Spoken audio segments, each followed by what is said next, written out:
오늘 본문의 말씀, 예수님이 우리 죄를 대신하여 죽으시고 부활하셔서 제자들 앞에 나타나셨죠.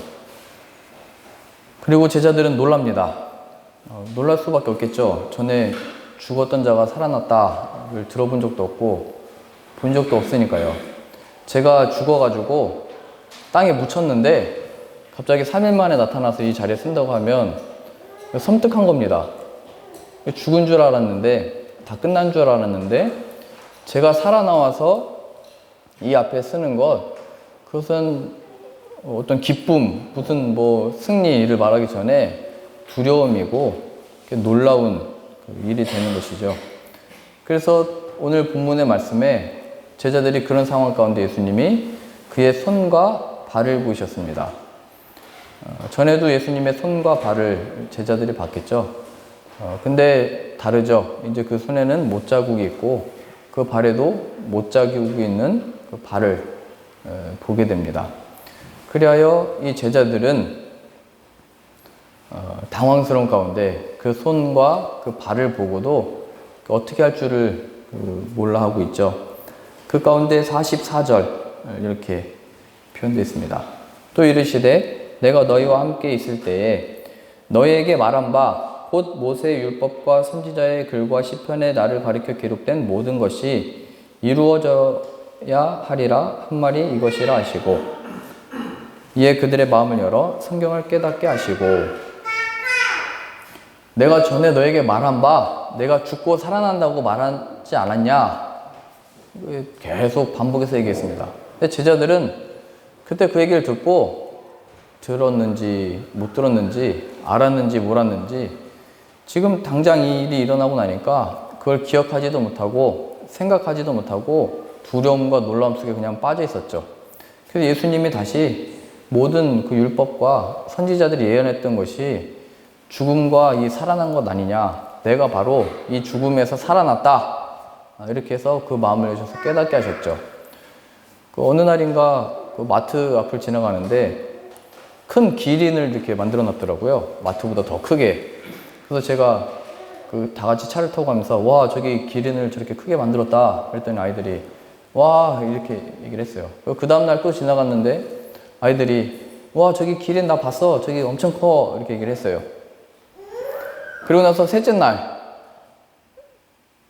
수아 엄마가 와, 처음 봤어, 얘기를 하는 거예요. 3일 동안 계속 지나가면서 저도 와, 저걸 만들었다, 우리 아이들도 이렇게 얘기했다 했는데 처음 봤대요. 그래서 이게 있는 거를 같이 있어도 못 볼 수 있구나. 나도 얘기하고 우리 아이들도 계속 얘기를 했는데 다른 생각에 그냥 잠겨 있었구나, 그런 생각을 하게 됐어요. 예수님이 나 죽었다가 살아날 거다, 나 죽었다가 살아날 거다, 이걸 계속 반복해서 말씀을 하셨는데 제자들은 그거를 기억하지 못하고 그냥 다 낙심해 있었죠. 다 떠나서 다시 자기 물고기 잡는 일을 하고 있었고 다시 생업으로 다시 들어가 있었단 말이죠. 예수님이 부활하실 거라고 얘기를 했는데, 그래서 마치 지금 처음 봤다, 이런 일이 어딨냐, 이런 놀라움에 빠져 있게 되는 겁니다. 그러셔서 예수님으로 인하여 제자들이 이렇게 놀라게 되고 어떤 말씀을 하시냐면 46절이요. 또 이르시되 이같이 그리스도가 고난을 받고 제3일에 죽은 자 가운데서 살아날 것과 또 그의 이름으로 죄사함을 받게 하는 회개가 예루살렘에서 시작하여 모든 족속에게 전파될 것이 기록되었으니 너희는 이 모든 일의 증인이라. 이게 처음 하신 말씀이 아니고 계속 반복해왔던 말씀인데 이제서야 이게 알게 된 거죠. 전에도 예수님이 내 죄를 대신해서 죽으셨다는 것, 부활하셨다는 건 들어왔는데 근데 이걸 마음으로 깨닫고 알게 되고 내가 이 삶에 있어서 이것만이 나의 진정한 진리라는 것을 아는 것은 예수님이 이 마음을 여셔야 얻게 되는 거래요. 우리의 지식에 머물러 있는 게 아니고 우리의 삶에 진정으로 그것만 붙들어야 되는구나.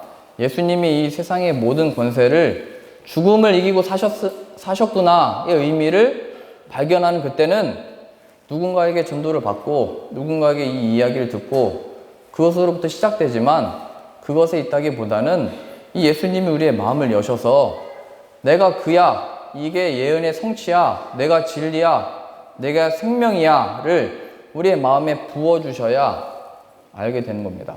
그 증거는 뭐냐면 여기 표현된 대로 너희는 이 모든 일의 증인이라. 너희가 증인이 된다 이겁니다. 증인이 뭐죠? 예수님이 부활하셨다. 제자들이 깜짝 놀라잖아요. 두려워하잖아요. 어떻게 세상에 이런 일이 있냐? 그 증인이 되는 거예요. 근데 우리는 어느 일에 증인이 되기 쉽냐면 야 거기 가니까 좋더라. 야 거기 가니까 좋은 일이 있더라. 거기 가니까 우리의 필요를 채울 수 있더라. 이 세상을 보니까 우리에게 필요한 모든 것이 그 안에 있더라. 우리 자녀를 거기에 보내기만 하면 되더라. 우리는 어떤 의미에서는 세상의 증인이 돼 있어요. 세상의 방식과 방법과 철학에 대한 증인이 돼서 그거 가르치는 데에 온 힘을 쏟죠. 그게 우리가 지난번에 확인했던 골로새 교회의 상태였죠. 예수님이 아니고 머리이신 예수님을 붙드는 게 아니고 세상의 교훈과 철학과 논리와 사상이 교회 안에 들어와서 그것 붙드는 교회가 되어버린 겁니다. 예수님이 아니고 예수님으로부터 위로를 받고 힘을 공급받고 살아야 되는 게 교회와 성도들인데 그 다른 것들을 다 붙들게 된 거예요. 성경의 증언은 오직 유일한 한 가지의 증인이 된다. 이 증인은 내가 이제 내 죄를 대신해서 죽으시고 부활하셨으니까 그 예수님만 전해야지 라고 하는 이해와 생각이 아니고 지성이 아니고 제자들처럼 깜짝 놀라는 거예요. 부활하셨구나. 그 손을 보니까 못자국이 있구나. 내 눈앞에 보이는구나. 그 예수님을 만난 자는 그것보다 더 큰 일이 없는 거죠. 죽은 자가 살아나왔는데 제가 죽었다가 살아나왔는데 야, 목사님이 죽었다가 살아나셨다. 그거 전하는 자 되겠죠. 이런 기적이 어딨냐? 제자들은 이거를 경험하고 예수님을 만나고 오직 유일한 증인이 된 겁니다. 예수님이 부활하셨다. 이 세상에 어떤 가장 큰 이슈가 무엇이냐면 로마가 우리를 지배하고 있다. 이거였죠. 거기에 대한 해방이 우리에게 필요하다. 우리는 참된 자유를 얻어야 된다. 이 세상의 속박으로부터 힘을 가지고 자유를 얻고 우리가 다스림을 받는 자가 아니고 다스리는 자가 돼야 된다에 다 관심이 있었는데 그래서 요즘 로마 황제가 어떻게 됐대? 모든 관심이 로마 황제의 건강에 있었죠. 왜냐면 그가 잘못돼서 아프고 죽으면 뭔가 변화가 일어날 것 같으니까요. 로마의 정치에 뭔가 이슈가 생기면 우리 유대 땅에도 뭔가 변화가 있을 것 같으니까요. 제자들의 관심이 늘 그거였잖아요. 우리들의 관심도 이 세상이 정치가 어떻게 됐대? 문화가 어떻게 됐대? 그 학교 어떻게 됐대? 우리가 사는 이 세상이 어떻게 변했대? 마치 그거의 증인이 된 것 같아요. 아니죠. 유일하게 너희는 이 모든 일의 증인이다. 그것들은 다 아무것도 아닌 것이 되는 겁니다. 무엇 앞에서요? 예수님의 부활 앞에. 죽은 자가 살아나셨대요. 제자들이 거기서 더 배우는 게 뭐죠? 우리가 이 세상의 권세와 권력과 힘과 그 죽음이라고 하는 것 앞에 자기 사랑함으로 낙심하고 도망가고 숨었잖아요. 그것 앞에 예수님의 이 손에 난 못자국을 보고 또 예수님이 마음을 내셔서 이 말씀들을 깨닫게 하시는 것으로 인해서 우리가 사실은 이 일을 받을 만한 자격이 없고 예수님이 우리를 찾아오셔서 하실 말씀이 평강이 있을지어다 말씀하시잖아요. 누구한테요? 예수님을 저주하고 배반하고 부인하고 떠난 자들한테. 그래서 예수님의 이 부활은 어떤 큰 이슈이면서도 놀랄만한 일이면서 동시에 나는 예수님이 나를 찾아올 어떤 자격이 없고 예수님이 날 찾아오셔서 이렇게 손을 잡아줄, 손을 보여줄 어떤 위치에 있지 않은 사람인데 끝까지 오셔서 나를 찾아오시고 인도하시는 그 예수님으로 인하여 그들의 이 신앙이 이 증인으로 쓰는 거죠. 예수님이 부활하셨다. 부활하신 예수님이 나를 찾아오셨다. 너희들에게 필요한 것은 예수님이다. 진정으로 예수님을 만난 자만이 할 수 있는 고백이고 예수님을 만난 자만이 증인이 될 수 있는 것이고 그 자들만이 확인하는 거죠. 내가 죄인이었는데 예수님을 떠났는데 예수님을 나를 다시 찾아오셨다. 그 예수님은 누구시냐? 그 예수님이 우리들의 이슈고 예수님이 우리들의 관심이고 누군가를 만나고 어떤 일이 벌어졌을 때도 그것이 아무것도 아닌 것이 되는 내 인생에 어려움이 오고 힘듦이 오고 내 장래의 일에 대한 어떤 일들이 닥쳐올 때 그 모든 이슈들은 이 이슈에 묻히게 되는 거죠. 부활하셨다. 더 살달리는 건 뭐예요? 내가 이 예수님을 부인하고 저주하고 떠났는데 오셨어요. 그 앞에서 무슨 말을 하겠어요? 회사에서도 마찬가지잖아요. 어떤 일이 이렇게 터지면 이거 어떻게 하지 하는데 더 큰 일이 막 터져요. 그럼 이게 그냥 묻혀서 가잖아요. 그런 거거든요. 내 일에 어떤 문제가 생겼으면 그게 온 집중이 되다가도 어떤 더 큰 일이 생기면 가는 거예요.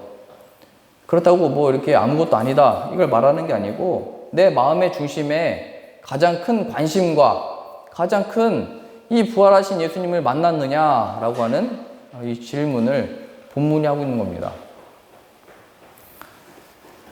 우리 마가복음 4장 찾아보시죠.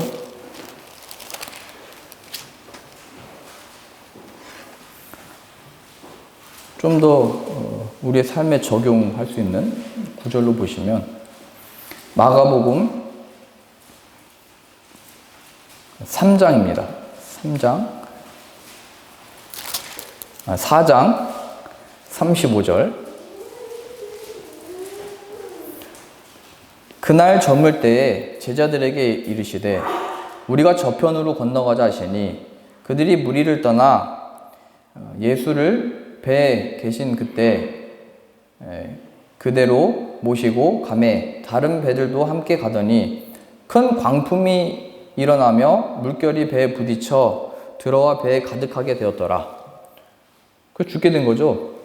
그 물이 배에 막 들어와가지고 배가 뒤집혀지게 된 거죠. 그 타이타닉호 보셨죠? 이렇게 물이 다 이렇게 넘쳐 들어와가지고 배가 이렇게 뒤집어지게 된 겁니다. 그러니까 이게 급했죠. 이게 뭐 다급하죠. 그 상황에서 38절이요. 예수께서는 고물에서 베개를 베고 주무시더니 제자들이 깨우며 이르되 선생님이여 우리가 죽게 된 것을 돌보지 아니하시나이까? 지금 이 상황을 보십시오. 주무실 때입니까? 우리의 상태를 보십시오. 우리의 상황을 보십시오. 광풍이 일어나가지고 물이 이 배를 지금 덮치고 있습니다. 우리의 이 상황을 보니까 내가 이 파도와 이 걱정과 염려 속에 지금 죽게 생겼습니다. 이거거든요. 내 생명이 지금 이것을 면하기 어렵게 됐습니다. 이거거든요. 내가 지금 이 광풍으로 인해서 내 염려에 이게 어떻게 할 수가 없습니다. 해서 예수님을 깨우죠. 39절이요. 예수께서 깨어 바람을 꾸짖으시며 바다더러 이르시되 잠잠하라 고요하라 하시니 바람이 그치고 아주 잔잔하여지더라. 우리가 그 일상적인 모습이죠. 우리의 상태가 상황이 풍랑이 몰아치는 그때에 예수님을 찾잖아요, 보통. 그러면 신앙이 있구나. 그래, 어려울 때 예수님을 찾아야지. 그래도 신앙이 있구나, 믿음이 좋구나. 그 믿음으로 이걸 이기려고 하는구나. 예수님이 나를 잘 깨웠다. 그래, 나를 깨워야 내가 해결해 주지. 너 참 잘했다. 이렇게 칭찬할 것 같지만 예수님이 뭐라고 말씀하시냐면 40절이요. 이에 제자들에게 이르시되 어찌하여 이렇게 무서웠느냐? 너희가 어찌 믿음이 없느냐 하시니 너희 믿음이 어디 있냐 말씀하십니다. 아니 나는 예수님을 믿음으로 예수님을 깨웠잖아요. 예수님께 구했잖아요. 예수님께 지금의 이 상황들에 대해서 예수님 살려주세요 했잖아요. 그럼 이게 신앙이 있는 거잖아요. 믿음이 있는 거잖아요. 내가 앞날에 대한 염려와 걱정과 지금 이 상황에 대해서 의지할 게 예수님밖에 없어서 예수님 붙들었는데 예수님은 일어나셔가지고 어찌 믿음이 없느냐 이렇게 얘기한 겁니다.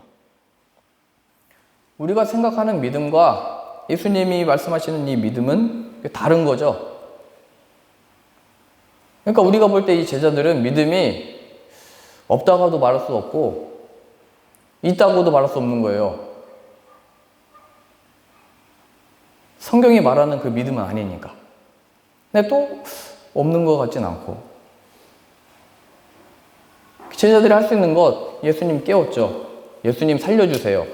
우리 지금 죽게 생겼는데, 우리 가정이 이렇게 가다가는 큰일 나겠는데, 우리 모두가 이게 배에 다 뒤집어지게 생겼는데, 이 고요하던 바닷가가 갑자기 예수님을 믿고 따르는 그 길 가운데 우리가 한 배를 타고 지금 가고 있는데, 한 교회 안에 부르심을 받아 이렇게 가고 있는데 지금 다 엎어지게 생겼다고, 위급하다고, 다급하다고 주여 주여 막 기도하잖아요.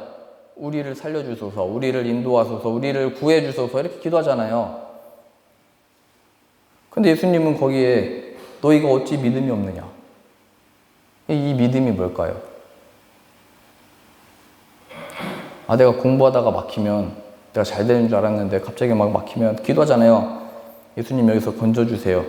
인도해주세요. 잘 되게 해주세요. 이게 뭘까요? 41절입니다.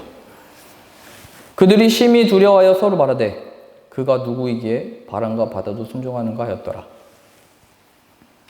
여기에 핵심은 그가 누구이기에에 대한 제자들이 질문을 던지기 시작하는 겁니다. 그가 누구이기에 이 바다를 잠잠하게 하는가? 호세아서에 나와 있죠. 하나님의 이 백성들이 여호와를 알지 못함으로 망한다. 힘써 여호와를 알자. 힘을 다하여 여호와를 알자. 예수님이 누구시냐? 지금 제자들의 걱정과 염려는 자기 생명에 있죠. 사실은 예수님을 믿고 따른다는 것의 목적과 의도는 자기 생명 구하는 데 있었죠. 오늘 찬양하셨잖아요. 내 안에 사느니 예수 그리스도니 나에게 죽음도 유익함이라. 죽음을 넘어가는 거죠. 예수님이 내 안에 계시니까. 예수님이 말씀하신 이 믿음은 예수님이 내 안에, 내가 예수님 안에, 예수님이 허락하신 이 광풍 속에 예수님 안에 있는 것. 그것은 마치 노아 시대 때 그 물로 다 심판을 해버리시죠. 물 속에 있는 자들은 다 잠겨 있고 다 죽어버리죠. 멸망하죠. 그런데 그 위에 떴던 방주에 있는 사람들만이 살게 되죠. 그 방주 대신 예수 그리스도가 우리와 함께 계시고, 이 예수 그리스도와 함께 있는다면 우리의 죽음도 유익함이라로 가는 겁니다. 이 광풍이 일 때, 이 세상이 나를 덮치려고 할 때 예수님이 나와 함께 계시고 예수님이 내 안에 계시고 내가 예수님 안에 있는데, 그걸 두려워하는 자가 아니고 오직 내가 예수 그리스도 안에 있는가 밖에 있는가. 그래서 이 내용의 요점은 예수님이 누구신가를 내가 알고 그 예수님을 만나고 예수님과 하나 된 것, 그리하여 내 생명 구하던 이 일에서 예수님 살려주세요, 예수님 잘 되게 해주세요, 예수님 역사하시고 인도해 주세요, 하나님의 능력을 보여주세요 라고 하는 자기 사랑, 자기 생명 붙드는 자에서 나의 죽음도 유익함이라. 왜요? 예수님 안에 이 죽음을 넘어가니까, 영생이 있으니까. 제자들이 이것 때문에 놀라는 거예요. 죽으면 끝인 줄 알았는데 부활하신 예수님이 찾아오셔서 손을 내미시는 거죠. 내 손을 봐라. 내가 이 죽음과 사망의 권세를 이겼다. 너희가 끝이라고 생각했던 그 자리에서 생명을 하나님이 만들어내신다. 죽음을 이기신다. 두려운 게 뭐냐? 너의 관심이 뭐냐? 로마가 너희를 점령하고 지배하고 너희들을 종으로 삼고 멸망시키고 거기서 죽음을 맛봐도 너희는 내 안에 이 영생을 맛볼 거야. 그래서 이 제자들의 유일한 관심은 부활하신 예수 그리스도, 이 세상의 모든 권세를 심판하시는 그 십자가의 사건, 그리고 오직 부활을 만들어내시는 그 하나님의 그 능력, 그것이 우리를 살린다. 우리에게 필요한 것은 로마로부터의 독립이 아니고 예수 그리스도의 부활을 아는 것, 그것을 믿는 것, 이 예수님을 만나는 것. 내 자녀야, 너에게 필요한 것은 이 세상의 그 지혜가 아니야. 우리가 수요예배 때 계속 확인했잖아요. 솔로몬이 말했던 지혜와 지식은 예수님이라는 것. 무슨 성경이 이 세상을 사는 지식을 알려주겠어요? 그 결국이 멸망이고 죽음인데, 우리들에게 세상을 잘 사는 방법을 뭘 성경이 그걸 가르쳐 주겠어요? 그거는 교회 밖에는 얼마나 많은 종교와 많은 것들이 가르치고 있는데요. 성경이 가르치고 있는 유일한 것은 예수님만이 우리의 생명이시고 길이고 진리시다. 우리에게 영생을 주시는 분이다. 이 세상 속에 오직 유일한 생명은 예수님만이 우리에게 주실 수 있다. 부활. 이 일의 증인이 되는 겁니다, 우리가. 누가요? 만난 자만이. 어떤 상태에서요? 나를 사랑했던 자로 살던 내가 예수님을 사랑하는 자로. 그러니까 광풍 속에 이걸 두려워하지 않는 거예요. 근데 아직 이 제자들은 이 성령을 받지 못하고 예수님이 그 안에 계시지 못하니까 계속 내 생명 붙드는 거예요. 저 살아야 돼요. 살아남아야 돼요. 그럼 하나님 말씀하시죠. 이 땅에서 살아남아서 뭐하게? 너의 그 늙음과 질병과 죽음을 무엇으로 막을 수 있겠냐?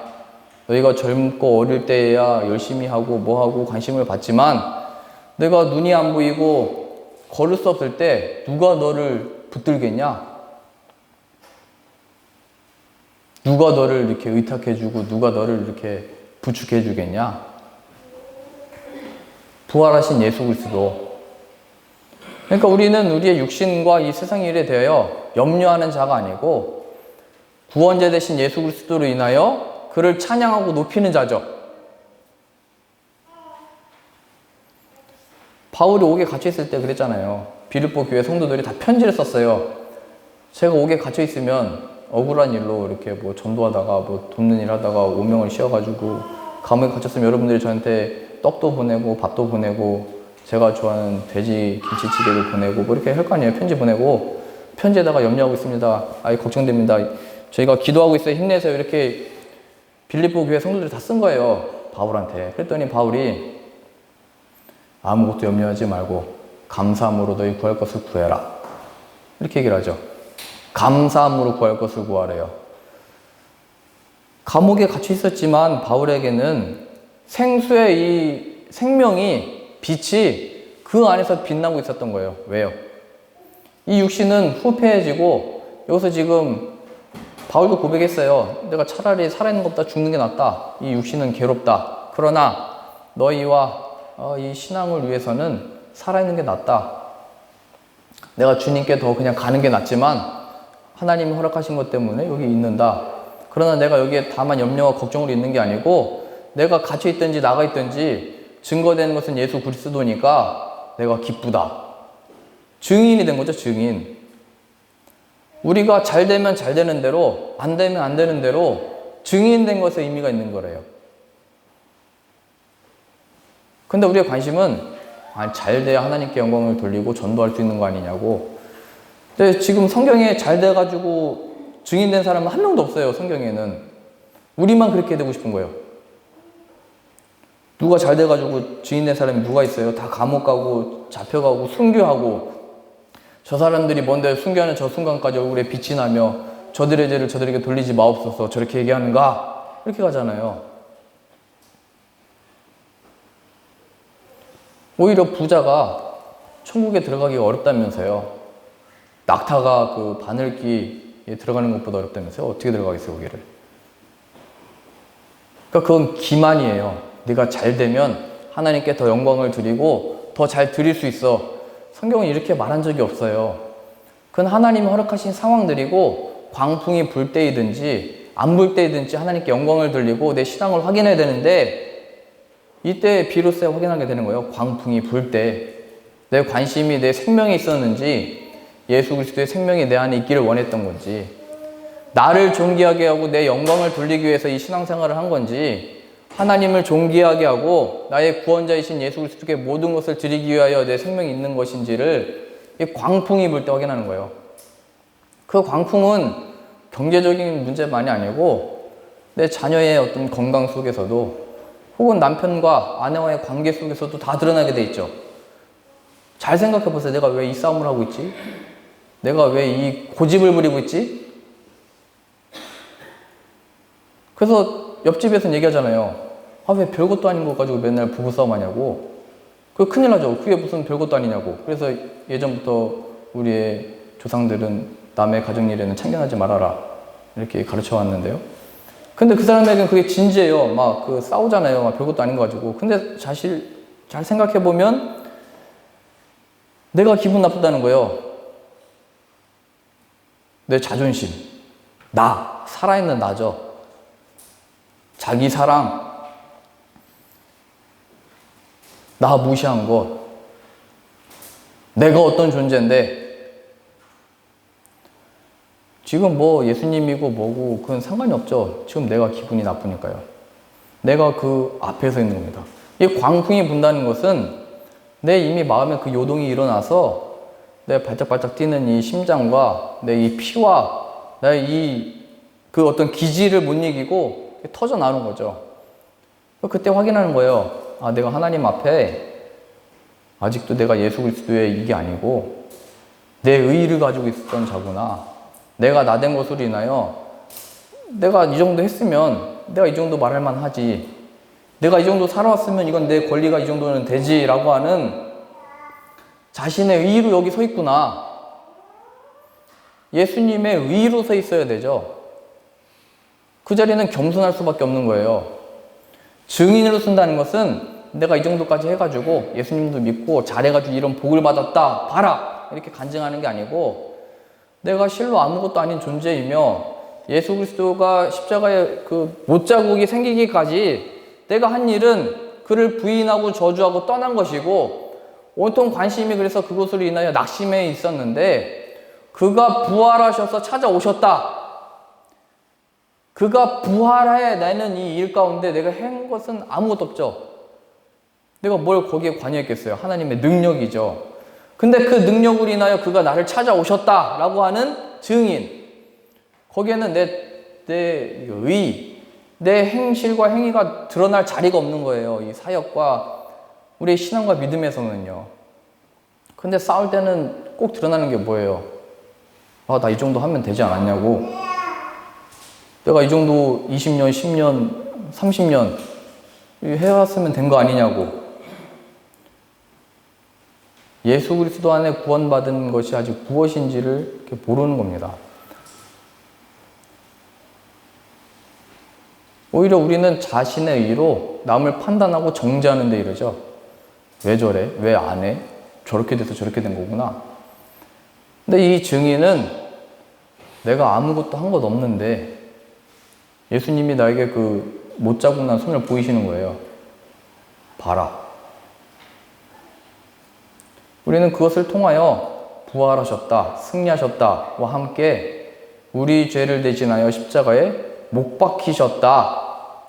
그가 나에게 다시 찾아오셔서 나를 자녀 삼으신다. 여기까지 가야죠. 그러니까 싸우기 전에 그걸 기억하세요. 못 박히신 손. 싸우고 나서도 그 못 박히신 손 앞에 아, 이것 때문에 돌아가셨구나. 내 기질대로 하는 것. 내 기질대로 하는 거는 광풍이 불 때 염려하는 것도 있지만 내 화를 못 참고 내가 막 다 쏟아내는 것, 뱉는 것, 이 육신의 정욕, 육신이 원하는 대로 하는 것, 내 기분에 따라 사는 것, 내 마음의 소원과 원하는 대로 사는 것, 이 생의 자랑을 십자가에 다 못 박았다고 얘기를 했는데 내가 아직도 이걸 붙들고 있구나. 그때 예수님이 손에 난 못자국을 보이시면서 찾아오시는 거예요. 야, 너 그거 여기 못 박았다. 너 계속 그렇게 살래? 거기서 확인하는 거예요. 아, 이런 나에게, 근데 이런 나를 위해서 십자가를 못 박히시고 찾아오셨구나. 그가 증인이 되는 거죠. 예수님에 대한. 이런 나에게 찾아오셔서 부활하신 예수님이 나타나셨고, 이러니 우리들의 모든 연약함과 죄들은 간증거리가 되는 거예요. 연약함들은 부끄러운 게 아니고 부끄러운 거죠. 그러나 그것을 은혜로 바꾸시고 찾아오신 예수님이 더 크게 느껴지는 거예요.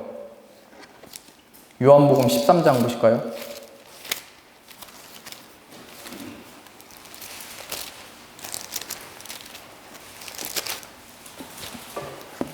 13장 1절. 잘 아시는 내용이죠. 예수님이 잡혀가시기 전에 제자들의 발을 씻기시는 모습인데요. 13장 1절이요. 유월절 전에 예수께서 자기가 세상을 떠나 아버지께로 돌아가실 때가 이른 줄 아시고 세상에 있는 자기 사람들을 사랑하시되 끝까지 사랑하시니라. 자신을 부인하고 저주하고 떠날 걸 다 알았고 잡혀갈 때 아무도 예수님을 따라오지 않을 것을 아셨는데 다 이렇게 죽는 데까지 따라가겠습니다 했던 베드로도 부인하고 떠났잖아요. 그런데 그 순간까지도 끝까지 사랑하셨대요. 그 표현으로 이제 나오는 게 있어요. 2절 보세요. 마귀가 벌써 시몬의 아들 가룟 유다의 마음에 예수를 팔려는 생각을 넣었더라. 저녁 먹는 중 예수는 아버지께서 모든 것을 자기 손에 맡기신 것과 또 자기가 하나님께로부터 오셨다가 하나님께로 돌아가실 것을 아시고 4절이요.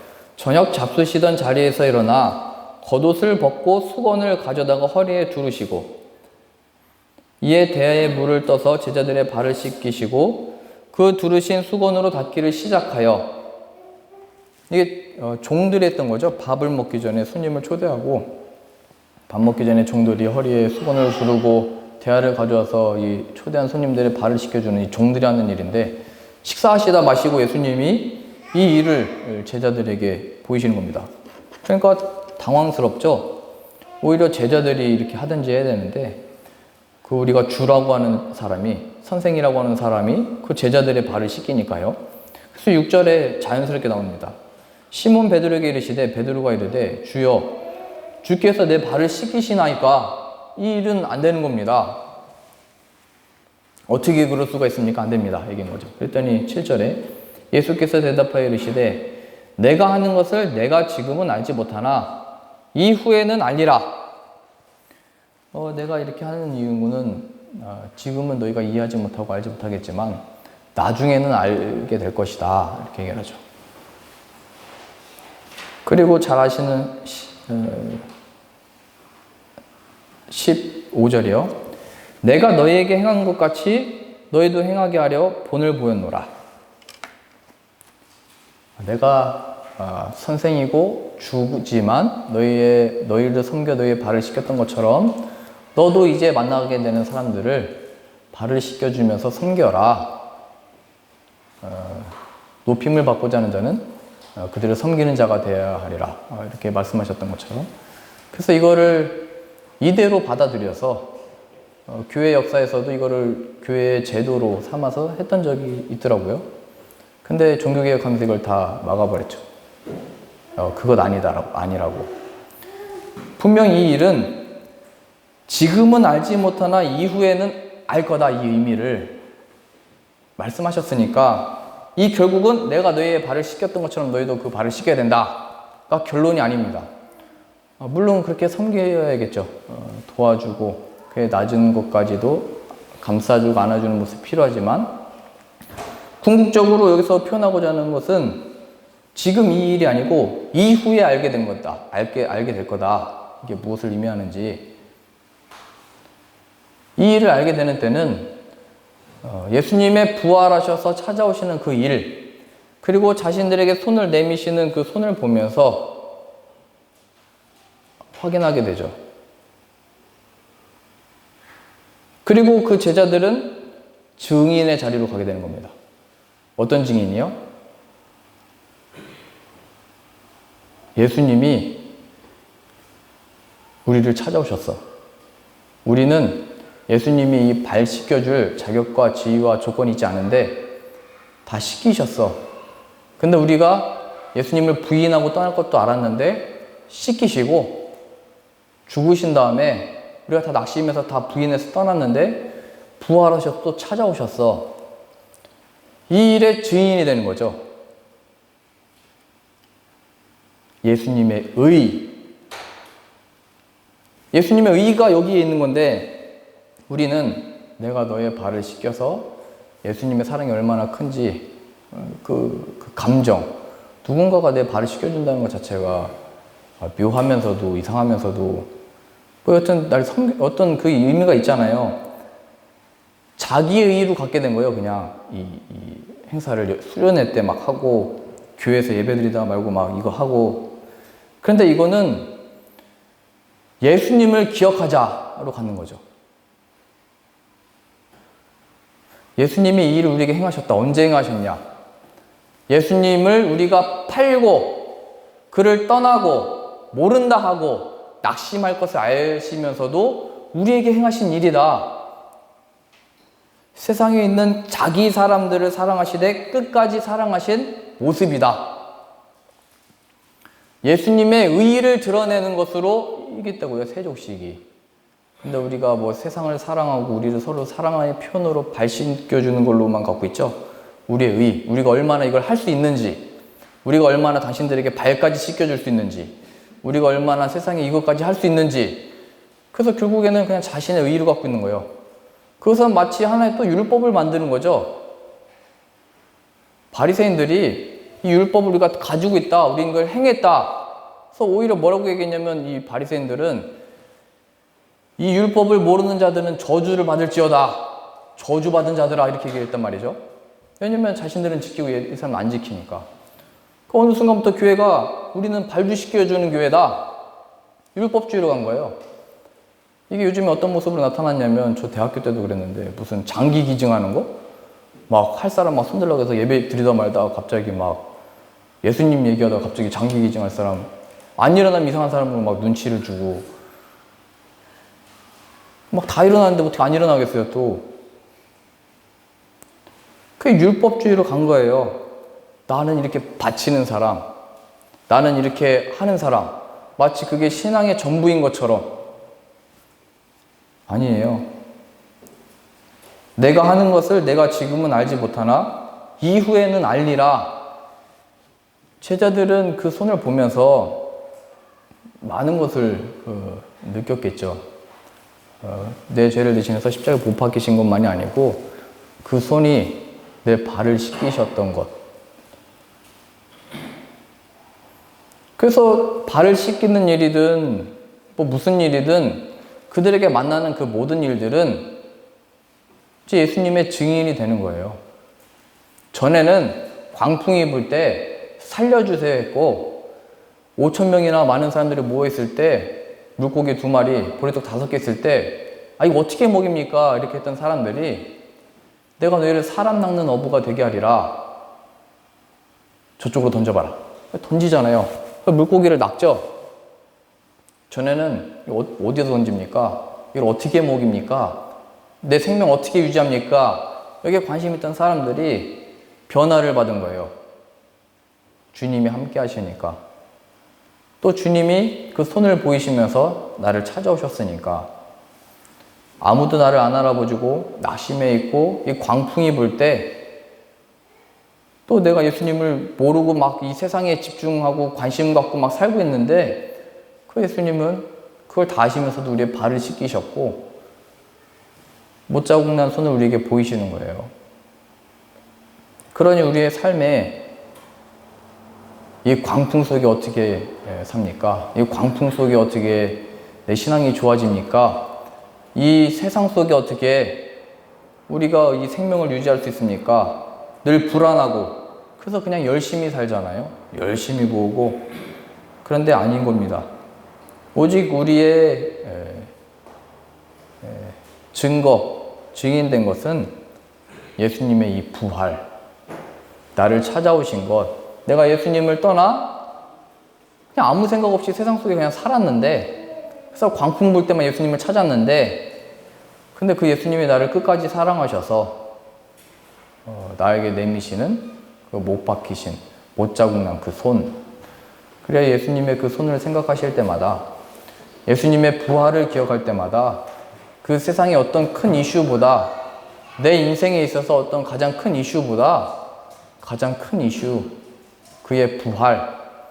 그의 부활은 다만 그의 살아나신 것으로 끝난 게 아니고 우리를 또 사랑하심으로 찾아오시고 나를 생명의 길로 인도하시는 그 예수 그리스도이신 것을 기억하셔서 이 세상에 어떤 광풍이 분다 할지라도, 그 어떤 것으로 인하여 내 마음을 요동치게 한다 할지라도 예수님이 내 안에 들어와 사셔서 나의 죽음도 유익합니다. 이 찬양을 진정으로 고백하는 자 되게 하여 주옵소서가 우리의 찬양과 기도 제목 되어지기를 바랍니다. 우리 기도하겠습니다.